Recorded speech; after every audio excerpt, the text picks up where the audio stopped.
भाभी मैं इस पे हाथ ना उठाऊं, इसे मारूं नहीं तो और मैं क्या करूं?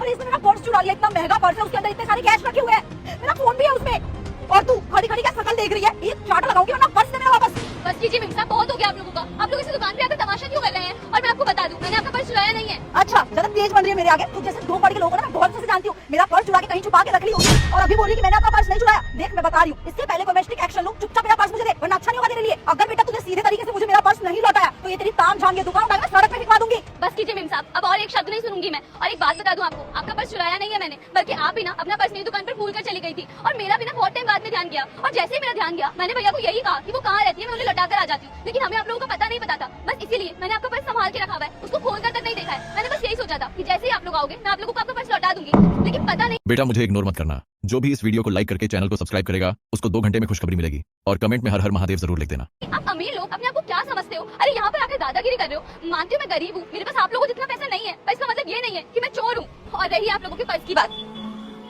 ये लीजिए। देख लिया प्रिया तुमने इन लोगों की ईमानदारी। अरे तुम्हारे मन के अंदर लालच आया था, तुम इनकी दुकान से केले चुरा करके लेके गई थी और इनके पैसे भी नहीं देकर गई थी। अगर ये चाहती ना तो तुम्हारा पर्स तुम्हें कभी नहीं लौटाती। लेकिन ये लोग ना पूरे दिन भर यहाँ मेहनत करते हैं ताकि थोड़े वक्त पैसे कमा सके और उन पैसों से खाना खा सके। लेकिन तुम्हारे पास जितना पैसा है ना उतनी तुम्हारी नीयत खराब है। अरे थोड़े से पैसे बचाने के चक्कर में इन गरीब लोगों के साथ अत्याचार कर रही हो। देख लिया ना तुमने इसका नतीजा। मुझे पता है तुम कॉलेज टाइम से ये हरकतें करती आ रही हो, लेकिन आज ना इसका फल तुम्हें बहुत अच्छे से मिल गया है। कहते हैं भगवान के घर देर है लेकिन अंधेर नहीं है। तुमने किसी के साथ गलत किया है, किसी का सामान चुराया है और आज तुम्हारे साथ भगवान ने गलत कर दिया है। इसीलिए कहती हूँ कभी किसी के साथ गलत मत करा करो। और ये गरीब लोग होते हैं, पूरे दिन भर मेहनत मजदूरी करते हैं, तब जाके 2-5 पैसे दिखते हैं इनके घर में। और तुम अगर इन्हीं लोगों के साथ ये सब करोगे ना तो भगवान तुम्हें कभी कुछ नहीं रखेगा, याद रखना। हाँ भाभी आप बिल्कुल सही बोल रही हो, मुझसे गलती हो गई, मुझे ऐसा नहीं करना चाहिए था। कैसी बातें कर रही हैं आप मेम साहब? आपने हमारी दुकान से फल चुरा लिए, आपको बिल्कुल भी शर्म नहीं आई ये सब करते हुए? अरे दिखने में तो आप लोग बहुत अच्छे खासे घर से लग रही हो, मुझे नहीं लगता कि आपके पास पैसों की कमी होगी। और आपने 100-50 रुपए के लिए इतनी गंदी हरकत करी। मेम साहब आपके पर्स में जानती हूँ मैं बहुत जरूरी सामान होगा, लेकिन मेरे मन में तो लालच नहीं आया। अगर मैं चाहती तो उसे खोल के देख सकती थी, उसमें से चुरा सकती थी पैसे, पर मैंने तो नहीं किया ऐसा। फिर आप लोगों के मन में ये चीज क्यों रहती है?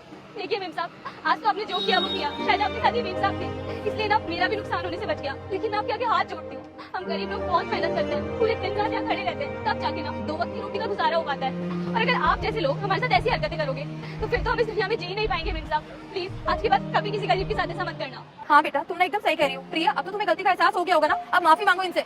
हाँ भाभी आई नो मुझसे बहुत बड़ी गलती हुई है, प्लीज हो सके तो मुझे माफ कर देना। मैं एक्चुअली बहुत सेल्फिश नेचर की हूँ, मुझे खुद से ऊपर कोई नहीं दिखता, खुद के अलावा कोई नहीं दिखता, और इसीलिए मैंने ये सब हरकत की। मैंने सोचा मैं तुम्हारे कुछ फल चुरा लूंगी तो इसमें तुम्हारा क्या बिगड़ जाएगा, इसलिए मैंने तुम्हारी दुकान से केले और अंगूर चुरा लिए। अंगूर तो मैंने खा लिए लेकिन केले में वहाँ रख दी। और हाँ तुम्हारे जो भी पैसों का नुकसान हुआ है ना वो हम भरने के लिए तैयार है, प्लीज मुझे माफ कर देना। मैं अपनी गलतियों पे सच में बहुत शर्मिंदा हूँ। और हाँ ये लो तुम्हारे पैसे। ठीक है मेम साहब। चलो भाभी।